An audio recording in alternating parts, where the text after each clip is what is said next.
చుట్టుముట్టే కట్టుకథలు, జవాబులేని ప్రశ్నలు, పరిష్కారం దొరకని సమస్యలు. ఇప్పుడు అన్నింటికీ సమాధానం దొరుకుతుంది. అసత్యాన్ని పట్టిచూపి వాస్తవాలను ఎదుట నిలిపి సమగ్ర విశ్లేషణతో పాయింట్ బ్లాంక్ రేంజ్లో గన్ షాట్. ఒక్క సీటు, ఒకే ఒక్క జెడ్పీటీసీ సీటు. దీనికోసం టీడీపీ చేయని అరాచకం లేదు. దాడులు మొదలుకొని ఏకంగా హత్యాయత్నాల వరకు వెళ్ళింది. రివర్స్లో బాధితులపైనే కేసులు పెట్టిస్తోంది. ఏకంగా పోలింగ్ బూతులు మార్చేస్తోంది. దీనంతటికీ కారణం ఆ ఒక్క జెడ్పీటీసీ స్థానం వైఎస్ఆర్సీపీ కంచుకోటలో ఉండటం. అవసరమైతే ప్రత్యర్థుల ప్రాణాలు తీసైనా సరే ఇక్కడ టీడీపీ జెండా ఎగరేయడమే లక్ష్యంగా పచ్చ గ్యాంగ్ పనిచేస్తోంది. గత కొన్ని రోజుల నుంచి పరిణామాలు చూస్తుంటే అసలు పులివెందులను ఏం చేయాలనుకుంటున్నారనే ప్రశ్న తలెత్తుతోంది. ఇంతకీ ఆ ఒక్క సీటు కోసం ఇన్ని దారుణాలేంటి? ఒక్క పదవి కోసం ప్రాణాలు తీసేంతలా ఈ దాడులేంటి? పోలీసులు కూడా నిందితులకే ఒత్తాసు పలకడమేంటి? తేల్చేద్దాం గన్ షాట్గా. ఇక సెకండ్ టాపిక్. చేతకాక ఈ సింగపూర్ మాటలు ఎందుకు సార్? ఇదే ఇప్పుడు రాష్ట్ర ప్రజలు అడుగుతున్నది. మాటలు చూస్తే సింగపూర్ దాటిపోతోంది, చేతలు చూస్తే సూడాన్ సమీపంలో ఉంది. ఇదంతా మన చంద్రబాబు గారి గురించే అని మీకు అర్థమైందని నాకు అర్థమైంది. అర్థం కాని విషయం ఏంటంటే సంపద సృష్టిస్తానన్న బాబు గారు అప్పుల్లో రికార్డు సృష్టించడం ఏంటి అన్నది అర్థం కావడం లేదు. ఇది అర్థమైనా కాకపోయినా పర్వాలేదు, కానీ చేసిన అప్పంతా ఎవరి జేబులోకి వెళుతోంది అన్నది అస్సలు అర్థం కావడం లేదు. ఇంతకీ 14 నెలల్లో బాబుగారు సృష్టించిన సంపద ఎంత? సింగపూర్ మాటలు, సూడాన్ చేతలు చెబుతోంది ఏంటి? బాబుగారి ట్రాక్ రికార్డు చూసి సింగపూర్ సైతం నివ్వెరపోయిందా అన్నట్టు మన సింగపూర్ బాబుగారికి సింగపూర్లో పరాభవం ఎదురయ్యేలా మెయిల్స్ పెట్టిన ధీరుడెవ్వడు? తేల్చేద్దాం గన్ షాట్గా. ఒక జెడ్పీటీసీ స్థానం, దాని పరిధిలో 6 పంచాయతీలు, మొత్తం 10,600 ఓట్లు. దీన్ని దక్కించుకోవడానికి చంద్రబాబు అండ్ గ్యాంగ్ చేయనే అరాచకం లేదు. అది బాబుగారికి, లోకేష్కి చాలా అవసరం. ఏదైనా ఎన్నిక వస్తే తాము చేసిన మంచిని చెప్పుకుని ఓట్లు అడగటం ఒక పద్ధతి.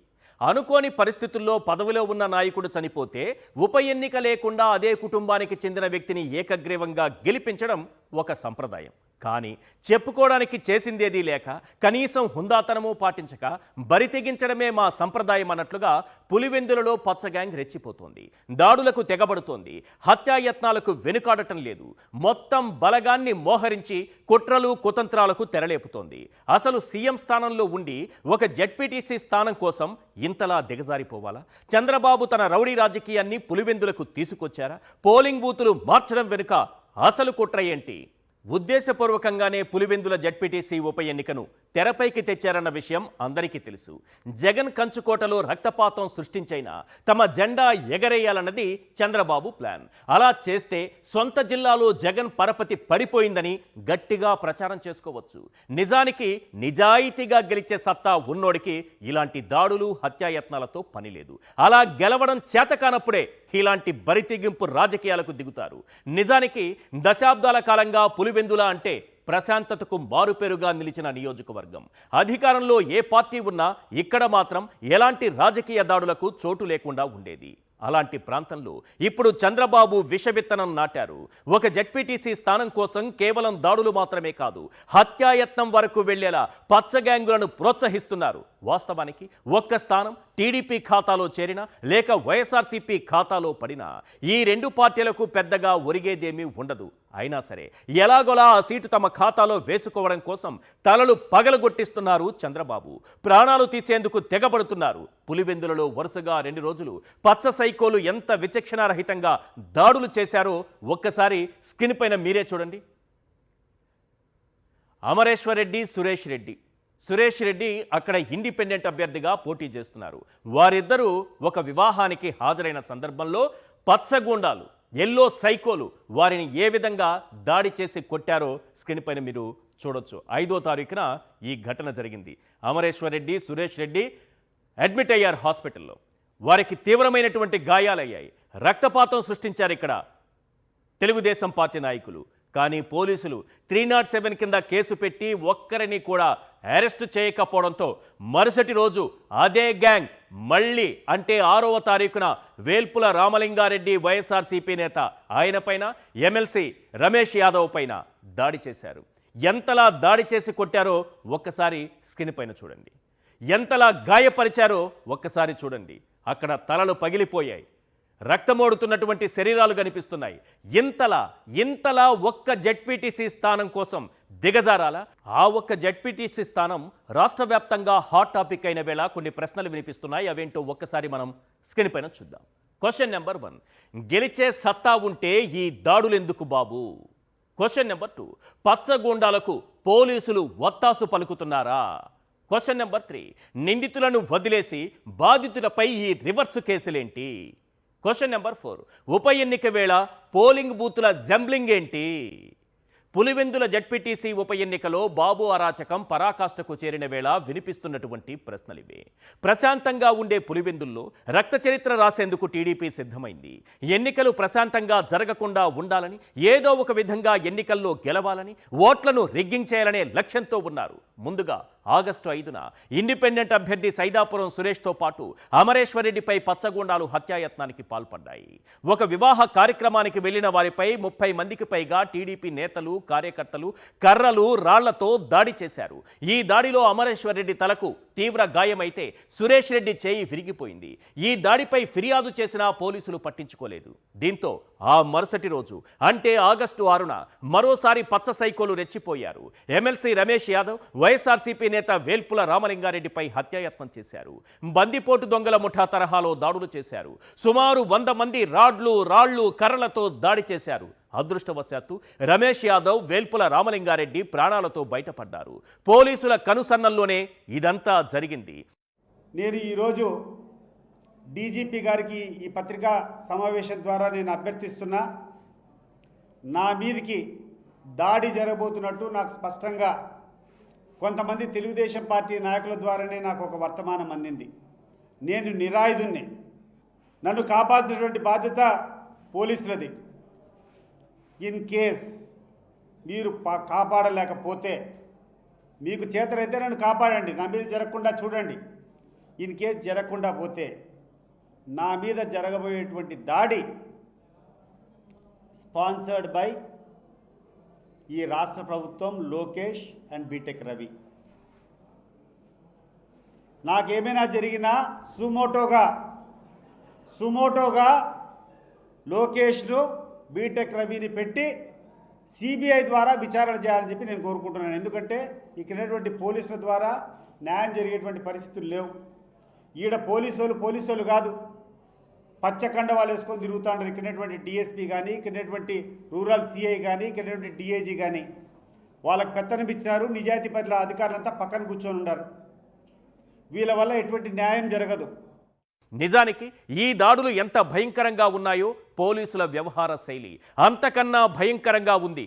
పేరుకే ఒంటిపై ఉన్నవి ఖాకీ చొక్కాలే అయినా మాటలు మాత్రం రాజకీయ నాయకుల్లానే వినిపిస్తున్నాయి.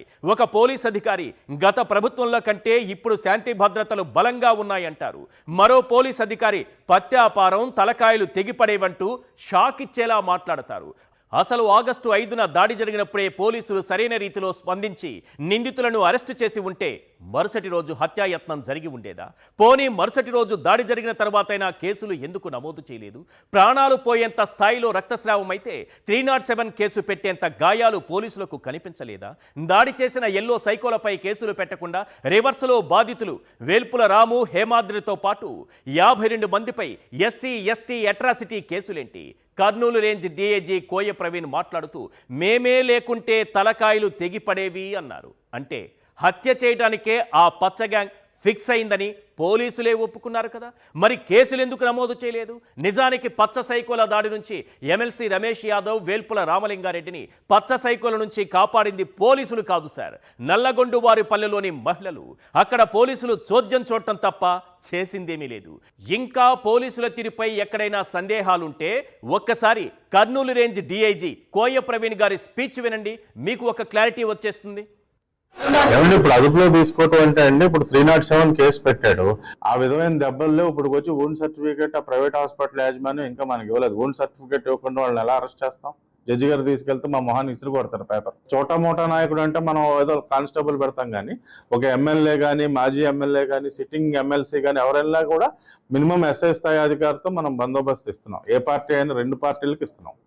అంత త్వరగా ఆగింది, లేదంటే తలకాయలు ఎగిరిపోయాయి కదా. మన వాళ్ళు ఉండబట్టి వచ్చి అక్కడికి వచ్చి విడదీసి ఎవరిని తీసుకు హాస్పిటల్ తరలించడం చేయబట్టే కదా ఎటువంటి ఆస్తి నష్టం, ప్రాణ నష్టం, ఆస్తి నష్టం లిమిటెడ్ గా జరిగింది, ప్రాణ నష్టం జరగకుండా బయటపడ్డారు. రామలింగారెడ్డి అనే అతనికి పోలీసు వారు నిర్ణయించిన గ్రామాల్లో కాకుండా పక్క గ్రామంలోకి ఎమ్మెల్సీ గారితో పాటు రావడం జరిగింది. ప్రచారం చేయకుండా పక్క గ్రామంలోకి వెళ్ళి పత్యాపారాలు చేస్తే ఇలాంటివి జరుగుతాయి, అలాంటివి చేయొద్దు.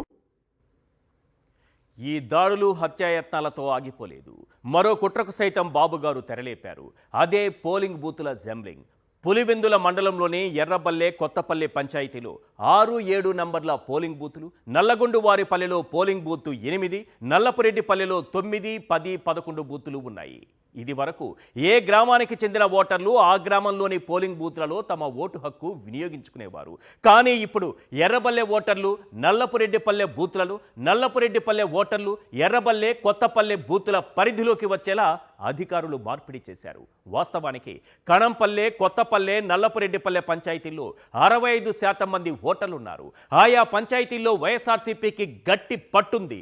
అందుకే ఆ ఓటర్ల బూతులను టీడీపీ తారుమారు చేసింది. ఎన్నిక సమయంలో స్వల్ప వివాదాలు తలెత్తినా అంత దూరం వెళ్లి ఓటు వేసేందుకు ఓటర్లు భయపడతారు కదా. టీడీపీకి కావాల్సింది కూడా ఇదే. ఈ ఉప ఎన్నిక సమయంలో ఇటు పోలీసులు, అటు ఎన్నికల అధికారులు కూడా అధికార పార్టీకి కొమ్ము కాస్తున్నట్లు స్పష్టంగా కనిపిస్తోంది. ఒక్కటి మాత్రం నిజం, ఆ జడ్పీటీసీ స్థానం ఎవరి ఖాతాలోకి వెళ్ళినా అవతలి పార్టీకి పెద్దగా పోయేదేమీ ఉండదు. కానీ పులివెందులలో అలజడులు సృష్టించడం ద్వారా సీఎం చంద్రబాబు, లోకేష్ మెప్పు పొంది కావలసిన లబ్ధి పొందొచ్చని బీటెక్ రవి భావిస్తున్నారు. అటు బాబు కూడా బీటెక్ రవిని అడ్డు పెట్టుకుని ఒక డేంజర్ గేమ్కు తెరలేపారు. ఇప్పుడు అధికారం చేతిలో ఉందని బీటెక్ రవి, అతని అనుచరులు రెచ్చిపోతున్నారు. ఎల్లకాలం ఇవే అనుకూల పరిస్థితులు ఉండవు. వైఎస్ఆర్సీపీ నాయకులపై వరుస హత్యాయత్నాలకు భారీ మూల్యం చెల్లించుకోక తప్పదు. ఒక్కటి మాత్రం నిజం, బాబైనా బీటెక్ రవి అయినా కాలగమనంలో వచ్చే పర్యవసానాల గురించి ఒక్క క్షణం ఆలోచించిన ఇలాంటి ప్రమాదకరమైన ఆటకు తెరలేపి ఉండేవారు కాదు. ఒక్కసారి తెరలేపిన తరువాత భవిష్యత్తులో ఎవరైనా దానికి తగిన మూల్యం చెల్లించుకోవాల్సిందే, లేకపోతే లావైపోతారు. ఇది మాత్రం గన్ షాట్.